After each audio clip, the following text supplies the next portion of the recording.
Money moves. Look at life. Redefine what's cool.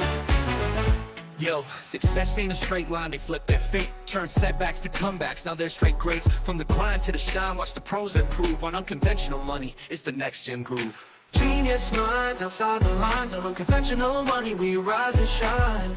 Unconventional money moves, where success rewrites the rules.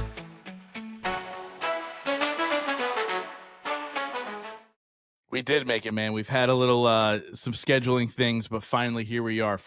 June 26th, we're recording, and I'm excited to see where it goes. You have your own podcast, and sometimes it's nice just to take a little break from being on your own podcast and hop on someone else's show. It's nice to be in the other seat from every once in a while. What is because your podcast is pretty good. Most podcasts don't make it past episode 9 or 10, and you've done 500 episodes. So what is the Growth Now movement podcast about for anyone that hasn't stumbled across it yet? Yeah, man. I think the statistic is 78% of shows don't make it past their first 7 episodes, which is just absolutely mind-blowing to me. Now, obviously, being in the podcast space as a podcaster, I own a company in the podcast space, and I've done some other things in podcasting.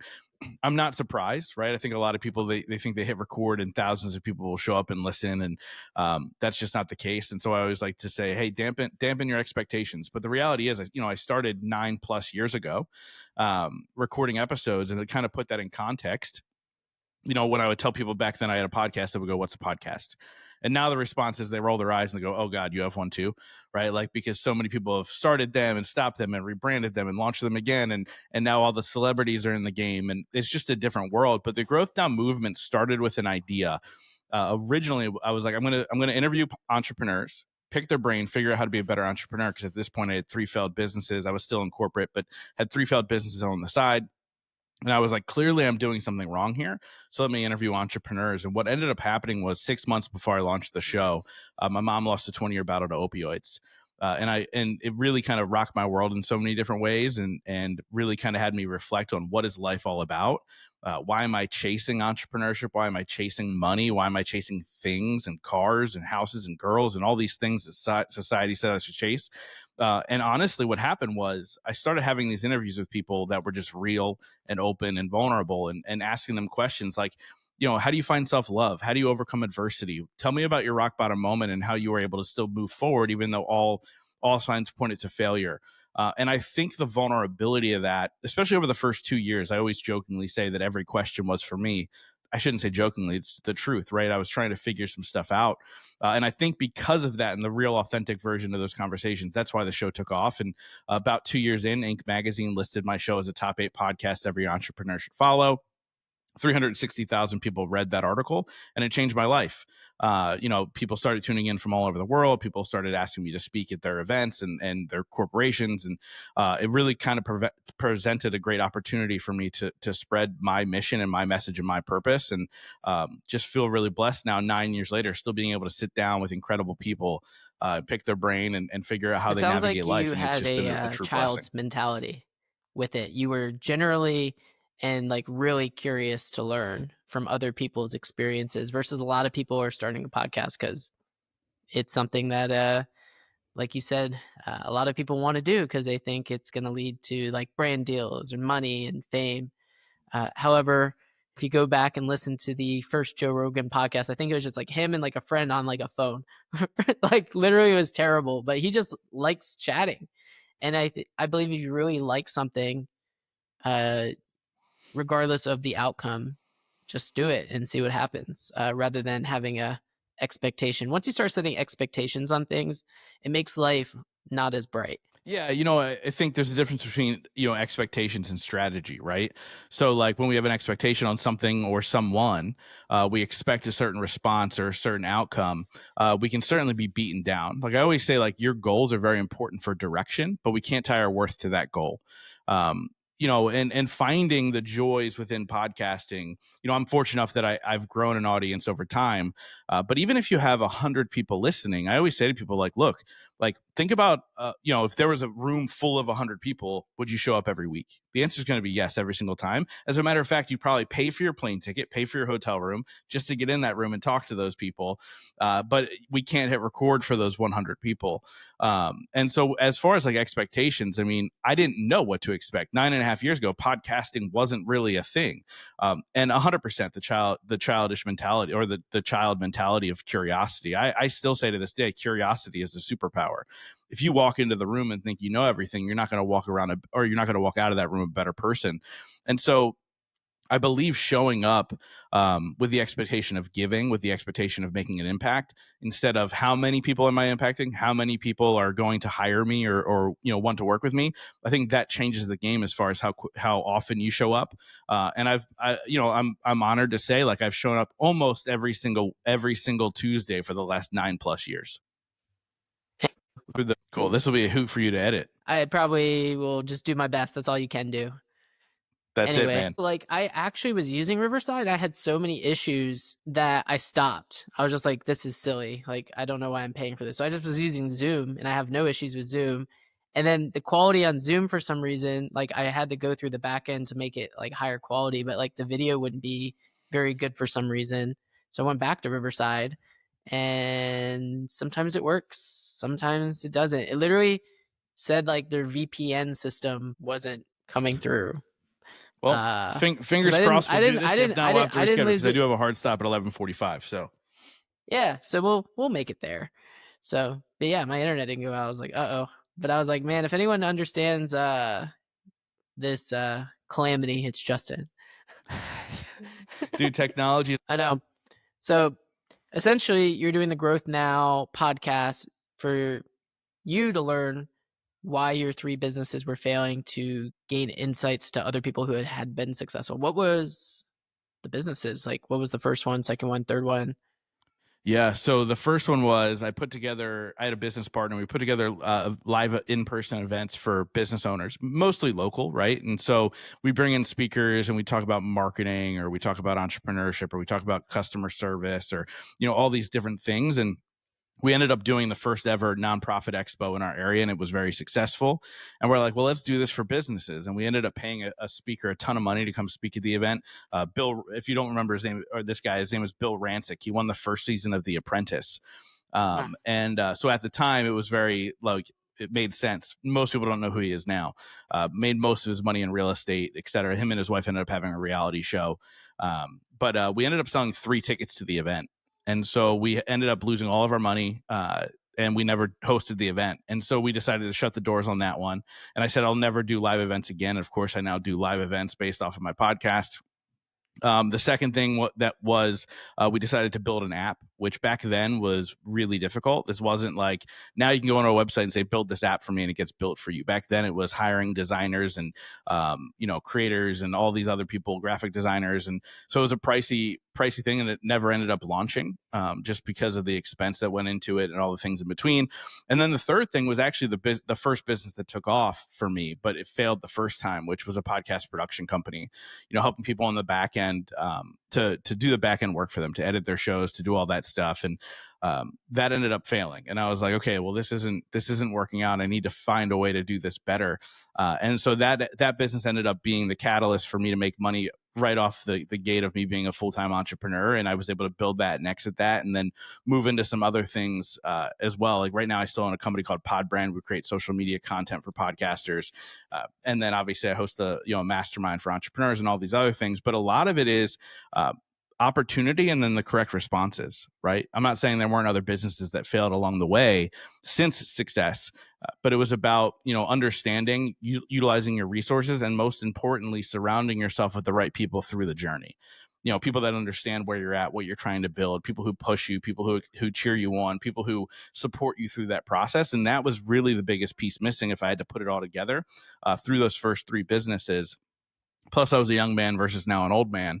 And we learn how to navigate that. But, Yeah, I think that's probably the main piece is like I needed to surround myself with people that were a sounding board, people who were my front line, who, when I hit a snag, hey, what do I do here? How do I work through it? How do I not collapse when everything isn't going my way? And just was really blessed to be able to build that support system over time and make sure I had the right people.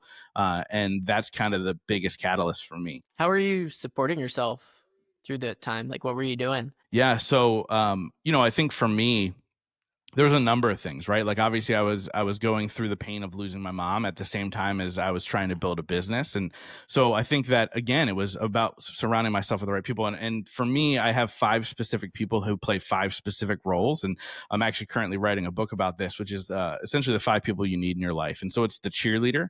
This is the person that cheers you on, the person who, when you have an idea, you call them and you go, hey, I think this is $1 million idea. And at the end of the phone call, they go, Justin, this is $1 billion idea because you're at the helm, right? That person who makes you feel like you can run through a brick wall. The second person is your bruiser, the person who's willing to ask you the tough questions, who's willing to guide you in a way that questions your moves versus just supports them because they love you, right? The person who pushes you in the right direction. Now, I want to be clear about the bruiser. This is not an abuser. It's a bruiser. It's somebody who truly loves you deep down, and they're coming from a good place and they want you to succeed. The third person is your softie. The softie is the person who, when things don't go your way, when you fail, when you stumble, because especially in entrepreneurship or even just in life, you're bound to fall at some point. But this is the person that is the shoulder to cry on. But their key role is helping you get back up. They're not going to allow you to stay in that place for a long period of time, but they'll let you get it out, right? They'll let you mope. They'll let you cry about it. The fourth person is a mentor. Now, I look at mentor a little bit differently. I believe a mentor is somebody who has something innate inside of them that you want more in you. So like my mentor was never in podcasting. But I have a mentor right now. His name's Fabio Viviani. A lot of people may know him from the show Top Chef. I have no desire to be a chef. I have no desire to run $300 million worth of restaurants every single year. But he's the biggest giver I know. He's somebody who's willing to show up to give you the shirt off his back, even though he has no skin in the game. And I want to be more of that. I feel like I'm a big giver now, but I want to do it more. And then the fifth person is a coach. I believe at any given time, you should have a coach that's helping you through whatever process. And I don't care, somebody you pay, by the way, this is a coach, right? It's like I'm financially invested in my future. And that could be a coach in your health. That could be a coach in your relationship, spirituality, business, whatever. But you should be paying somebody to help push you forward in life, right? Like, so at that time, my paid coach was somebody who was a spiritual and relationship advisor, because I felt like that was a really weak point in my life. And she helped me navigate a number of things and helped open my eyes to so much. I also paired that with a therapist as well. So again, building your team of people who support you, right? If you look at that from a business standpoint, it's your lawyer, it's your financial advisor, it's your accountant. It's these types of people who kind of piece the right people into place who help push you forward. But that kind of helped me get through those moments of like those months where I'm like, I don't know if I'm going to be able to pay my rent this month, right? And we all have those experiences as an entrepreneur, and if you haven't, you're one of the few. And so making sure that I was in the right room, having the right conversation, right? Like I remember my podcast had taken off, but my business hadn't. So people were asking me to speak at events, and so I was using my day income to get to these events. This is before I got paid to speak. And I remember I got asked to speak at an event down in Orlando. I live in Pennsylvania. And I said yes to the event, and then ended up getting fired from my day job. And so it was really, I got to a point where I go, I'm either going to go down to Orlando and speak at this event, or I'm going to pay my rent. Like that was the two options financially. And so I had made the smart choice and I decided to fly down to Orlando.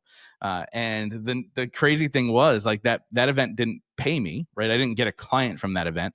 But one of the nights all the speakers went out for a drink, and we were sitting around a table, and a guy named Mike Kim was sitting to the left of me. And we were just having a conversation, and Mike orders the waitress comes up and she goes, "Can I get you guys anything to drink?" And Mike goes, "I'll have this," right? And it was a $64 glass of scotch. And I'll never forget, because that was sticker shock. I couldn't believe people were drinking $64 glass of anything. And they ended up going around the table, and every other person said, "I'll have the same thing." And I was the last person in the circle. And at that time, I felt like I needed to fit in, and I felt like I needed to play a role. And I gulped, and I was like, I'll have the same thing. And freaking out whether my credit card was going to go through or not. The waitress comes back after our first drink. "Can I get you guys anything else?" Mike goes, "You know what? I'll have one more." And they go around the table, and every single person says, "I'll have one more." So what do? I go, "I'll have one more." right? You can do the math. We're now at $130 before tip for 2 drinks. And in my mind, I'm freaking out. Now, Mike ended up paying for everybody's drink. But the important part of this conversation was the conversation I had with Mike completely changed my mind about entrepreneurship. And I went home and made $22,000 in the next 3 weeks, and I never looked back. My entire life changed. And I realized in that moment that when your back is up against the wall, invest in yourself. When your back is up against the wall, get in the room with the right people. When your back is up against the wall, that's when you push forward and do the hard thing and show up to the event and pay your way instead of your rent. And you'll find a way. You will find a way to navigate that life as best you can. And that for me is so key to every single person. Whenever somebody comes to me and says, you know, I feel really stuck, I ask them what rooms they're in. I ask them what conversations they're having. I ask them with whom are they having those conversations with. We need to make sure these are people that have already built that success for themselves. Those people that have built something that you innately want in yourself, right? Like I have a mastermind of entrepreneurs. We're all impact driven. They all want to make a bigger impact. They all want to grow their income. And that's kind of the thread that ties us all together. But the reality is, I think a lot of them are drawn to me and want to be in my mastermind because now I make more money than I've ever made. And I work 2 to 3 hours a day.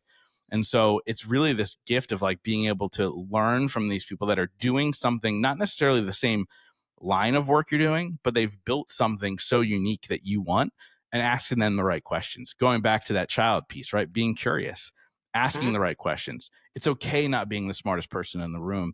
And that for me has been the winning piece as far as, you know, me scaling and growing and continuing to grow everything I do. Yeah. So you're I might have just said it at that meeting. I was like, oh, I don't drink. I'm just gonna have a water. I'm not a drinker. That, But by you the way, took that would have been the opposite smarter approach. move. You were There's nothing wrong you're- with you- saying no. You could have the water, but you know, I was young and not young, but I was like, I felt like at that point I had to fit in, right? Like I had this weird thing in my brain where I felt like I had to be the most interesting person in the room instead of the most interested. And so for me, like that's where I was. But yeah, saying, by the way, if you're broke, get the water. It'd be like, oh, I don't drink, or I'm doing a sober October or dry January, or think of something. Yeah. However, by ordering that drink, do you believe that's what allowed you and who was it? Said Michael? Mike. Mike? Yeah, his name's Mike Kim. Yeah. So, like, what did he do for you other than showing you and then picking up the tab? You're like, oh gosh, yeah, I made the right move here. Like, Yeah. what did he tell you or show you, or just being around him? Is that what you feel like allowed you to, run through that brick wall? And it sounds like you're able to pay your rent after. I hope your rent's not 22 grand a month at that point in time. No, dude, I live in Berks County, Pennsylvania. The rent's never $22,000 a month. But I'll tell you this. It wasn't about me. I could have gotten a water and had the same conversation. It was about saying yes to getting to that event so I could speak at it, so I could be in the room. But the key to that conversation, he just changed my mindset about what entrepreneurship was. He literally said to me, he's like, what do you do? I go, I own a podcast production company. He goes, great. You're literally in a business where everybody's fighting to go broke. And I was like, what do you mean? He goes, everybody in that business is just cutting each other's costs. And at some point it's going to get super cheap and you're going to need 10,000 clients in order to pay your bills. He goes, but you're the only one who's a top 8 podcaster by Inc. magazine. So why aren't you teaching these people and charging for your time on how to do it the right way instead of just doing it for them? And so I went home and I was like, great, let me get in. I knew I had a bunch of connections who they were making good money just from interviewing them on the podcast. And I started to reach out to them and said, hey, like you should have a podcast. And they went, I have no idea how to do that. Right. Especially back then. And I was like, great, I can walk you through it. Here's what the coaching package looks like. And the package, obviously there was a scale, but averaged about $5,000 a person that I would sit down with. And obviously terrified to ask for that because I've never asked for that before. But that's where it started. And obviously, grew from there. But it was that mindset shift of like understanding your superpower and what thing you bring that's different than somebody else, and understanding that knowledge is absolutely power. Knowledge can make you money. I didn't realize that at the time because I was, one thing I realized about most entrepreneurs when they start out, they put their blinders on and they sit in their office or their house and they start working. And they're so worried about working, right? Putting in those hours. Oh, today I worked sun up to sundown. I didn't stop at all. I didn't leave my desk. Well, that's where you lost because there was no perspective. There was no perspective from somebody else. There was no like, hey, I need to think about this differently. You just think you kind of know what you know.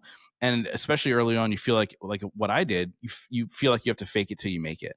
And so that to me was such a game changer to be like, no, like I have to take my blinders off. I have to, ask the right questions. I have to make sure that I take other people's perspectives, or I'm just going to drive myself broke every single month. Yeah, you have to figure out who to chat with. And sometimes it's difficult though, is finding the right people because there's just so many people out there now. I mean, when did you start? How long ago was this? 10 years ago? 5 years ago? It was, so when that happened, it was about 8 years ago.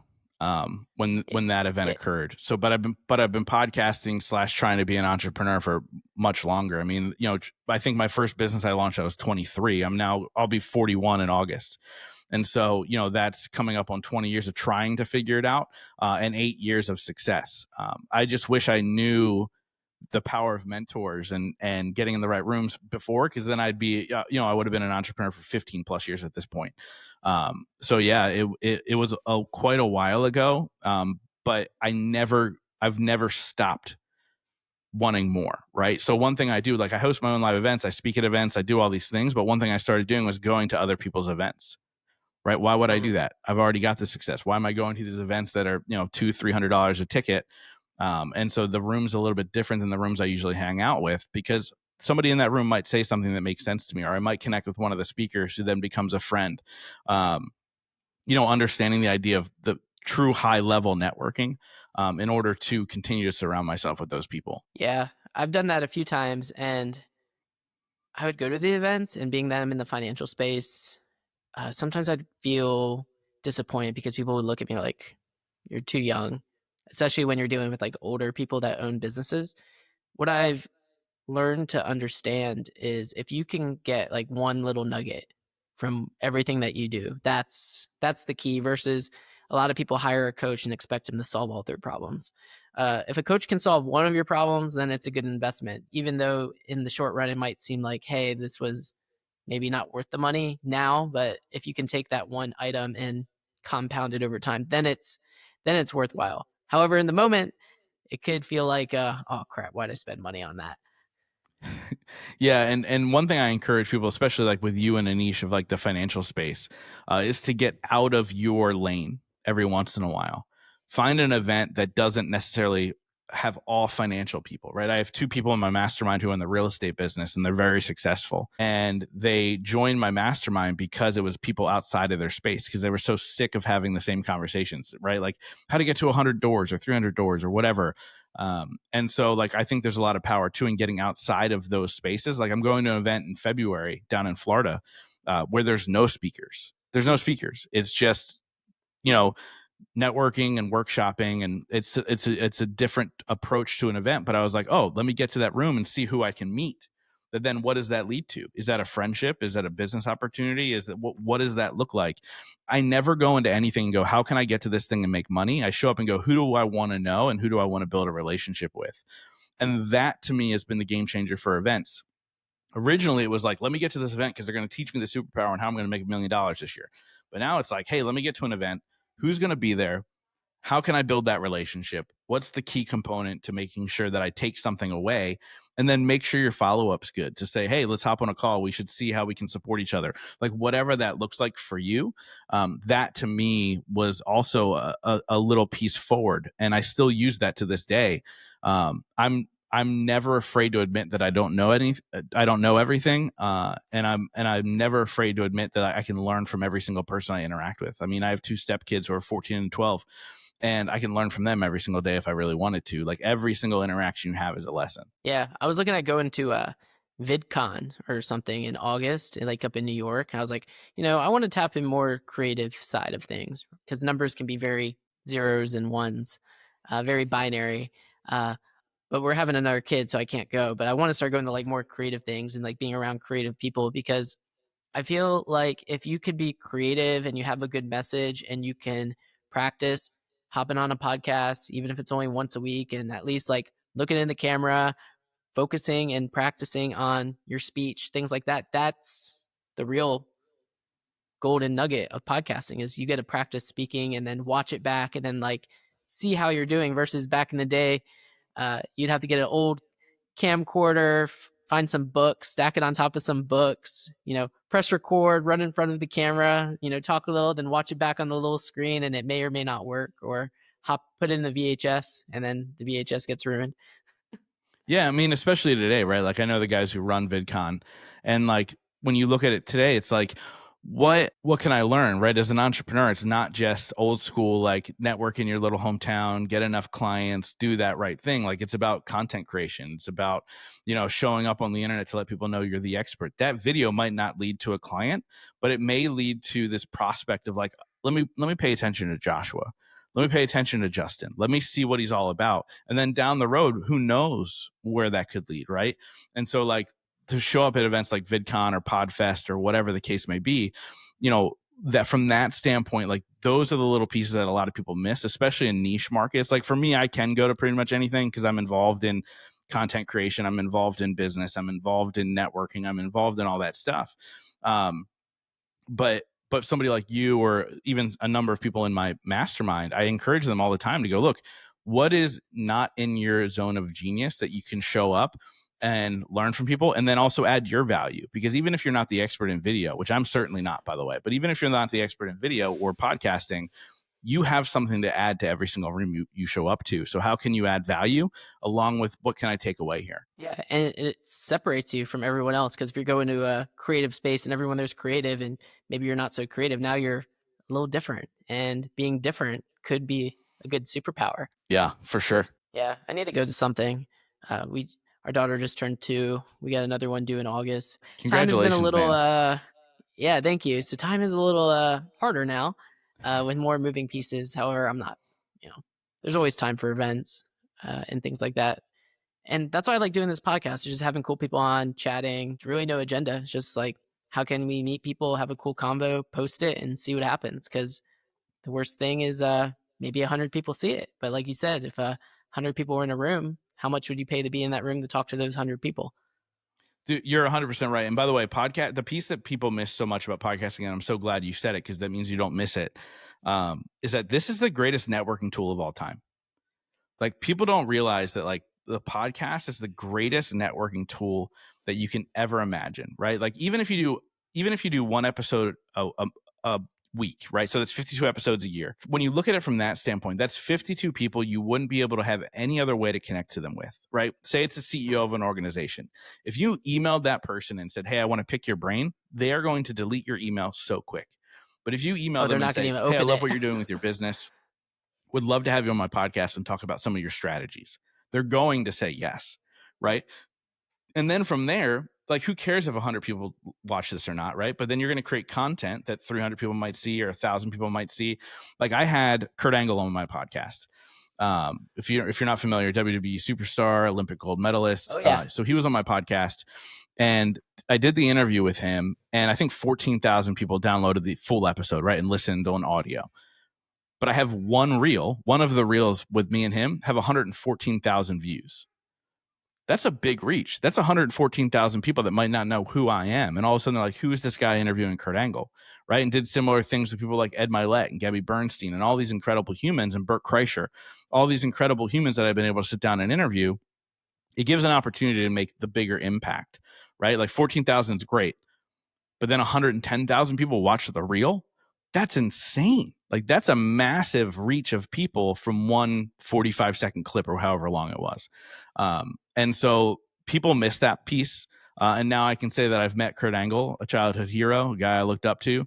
And I chatted with him for over an hour and we had a really great time. And now he's somebody in my Rolodex that I can reach out to if I want, because I'm able to follow up with the interviews and say, hey man, it was really great talking with you. Would love to stay connected. No ask. I have no ask ever with anybody that I interview, but it leads to a lot of cool things, right? I have an event that some of the speakers are world renowned, and they spoke at my event because I've built that relationship. I have a mastermind that I bring in a guest mentor every single month. That's because I've had this networking tool over the last 9+ years to sit down and interview them and build those relationships. And I can't tell you how many podcasts I've been on where they interview me. And I would like to say especially at my level, I'm one of the more connected people in the world. But how many of those individuals don't stay connected with me? I never hear from them again. I might get tagged on a post, but there's no sense of like, hey, how can I build a relationship with Justin? That's always my goal. Not always. I've interviewed some people where I decided I didn't like them after the interview, and we can just let that one just slip right on through. But my goal is always like, how can I build a relationship with this person? And to me, that has changed my life, man. And like my Rolodex, by the way, to young people listening, a Rolodex is the old way we used to keep phone numbers. So my cell phone list is pretty ridiculous, because I've decided to podcast and then later found out it's a great networking tool. Yeah, you just never know. You invite someone, you're like, hey, I like what you're doing. Hop on the podcast. At least you've spent some time with them, because so many people out there, when they're starting a business, they're like, how do I make money? How do I make money? How do I make money? Because when you're not making any money, you need the money. And then you think, oh, this is what business is. I got to make money. So who can I squeeze to help me make sure I can pay my rent on time? No, 100%. And I'll tell those people right now, congratulations, you're in a scarcity mindset, and you have to find out how to become, abundant in your thought process. There's a girl in my mastermind. Her name's Brittany Rogars. Absolutely an incredible human being who I spoke at an event years ago. Like, I think it was like 2018. And she saw me speak, and she came up to me afterwards and she was like, you were the person I didn't know and I was least excited to see, but you were my favorite speaker. And now I bought a ticket to your event, which was my first event in 2019. I think that was the timing of it. Anyway, we've stayed connected, and she's always kind of supported me. And I launched my mastermind, and she joined.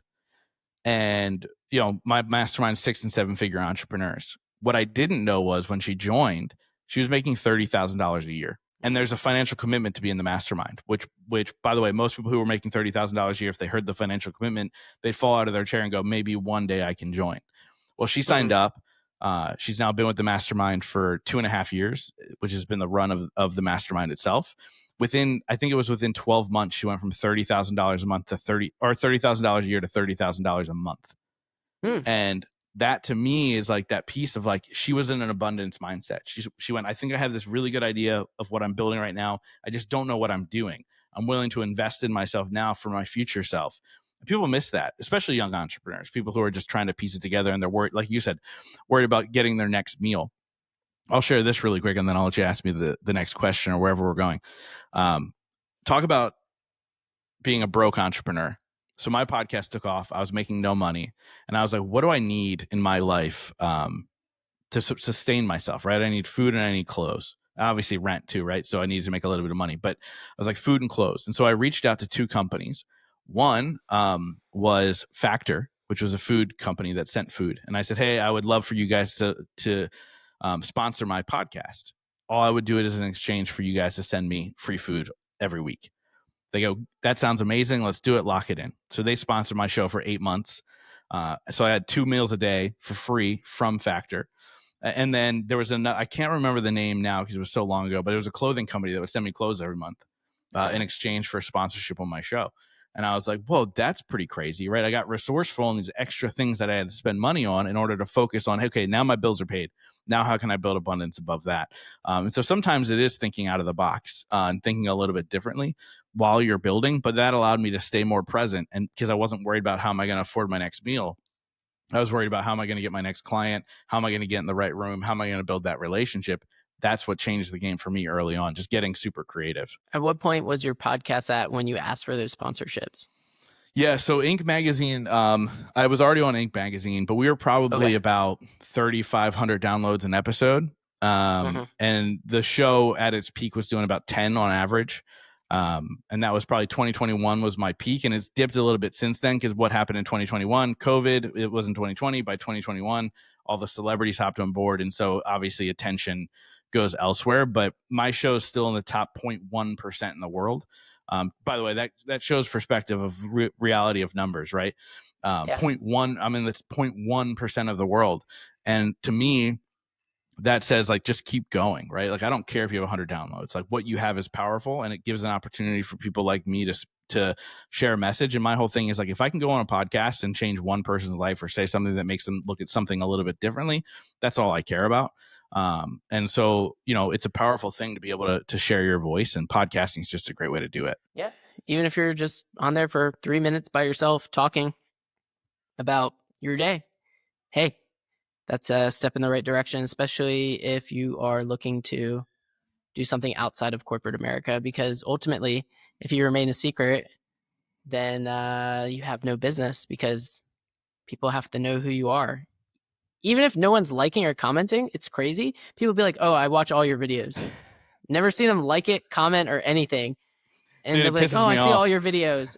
I mean, yeah, but it's like, it's still working. You're just not getting that, reward. But you have to be willing to do something without a reward in order to really like break through. Because if you do something and you get like that instantaneous reward, now you're doing it for potentially the wrong reasons. 100%. And not only that, like I want to share this really quick, because I know that there's somebody listening to this right now who says, yeah, I feel like I have a message. I feel like I have something really important to share. And then they go, but who am I? Who am I to share that message? Who am I to buy a microphone? And who am I to get on a stage? Or who am I to write that book? There's actually a statistic. This is based off of just sheer math of the amount of people in the world, that at any given time, there are 75,000 people in this world that need to hear your message specifically from you. And how selfish of you not to show up. How selfish of you not to buy the microphone. How selfish of you not to write the book. And I think it's such a powerful statement, because I know people go, hey, I've been through so much and I've overcome it and I want to share it, but who cares about my journey? Or, hey, Justin had a 1.7 GPA in high school. His mom battled opioids for 20 years. His dad was in jail. All signs pointed to no shot, and he's built this great thing. But like, your story might not be that crazy and that whatever, but you could be a woman who went through a terrible divorce and somebody needs to hear your message specifically from you. As a matter of fact, there's 75,000 people that need to hear it. So share your message, right? Share your journey. And those are the things that make the impact. And then that impact leads to opportunity. Yeah. Opportunity. One of the things I like, this phrase, I don't know who said it. I can't remember, but it was opportunity is missed by most because it's dressed in overalls and looks like work. Yeah. Yeah, it's so true. I don't know who, I've heard that as well, and I don't know who said it. But yeah, I mean, people miss out on that. Like, they think they can just sit on their couch and the opportunity is just going to show up. That's just not the case. Well, you can, but I mean, you could Twitch stream, you could play video games. I mean, you could take what you do every day, throw a camera on, and turn it into something. We all have that ability. However, now even with AI, most people aren't even taking advantage of it, just because, who's going to read my book, or who's going to listen, or who's going to watch my live stream? You know what's crazy about that world? That's not just sitting around either. Like, the ones who do it at a high level, it's a lot of work. Like, I know I have a friend who, he's a streamer, and he does like YouTube videos and is playing video games, which is like everybody's dream, right? He's got 2 million subscribers on YouTube.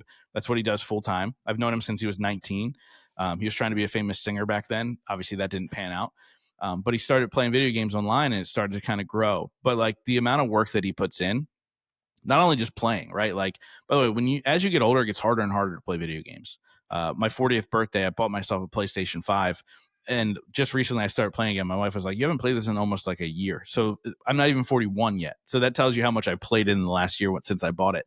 But like, the time playing and then editing and then uploading and then making sure your SEO is right, making sure your cover art is right. It's a lot of work. So I'll go back to, even if you are sitting in your underwear streaming, don't show people, but you can be under the camera in your underwear streaming. It's still a lot of work. It's still showing up consistently. All those things. It's all hard work.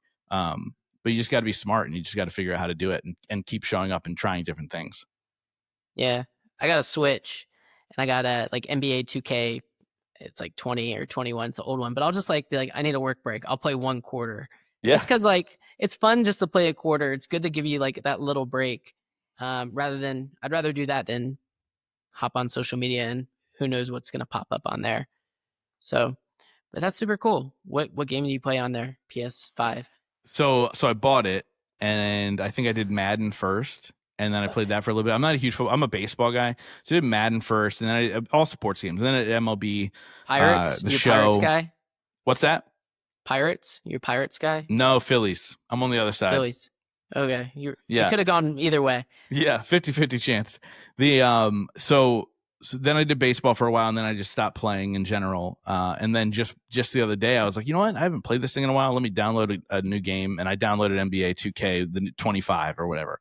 And so I've been playing that, which has been a lot of fun. Like I feel like the NBA games are the easiest to play because it doesn't take as long, right? So it's a quicker turnaround, right? Like to go from game to game. But I've always been, even since I was a kid, when these games started to get good, I'm more the strategist. Like I like the GM stuff. I like the signing the right players, making sure they're performing properly. Like I like that stuff better than actual gameplay.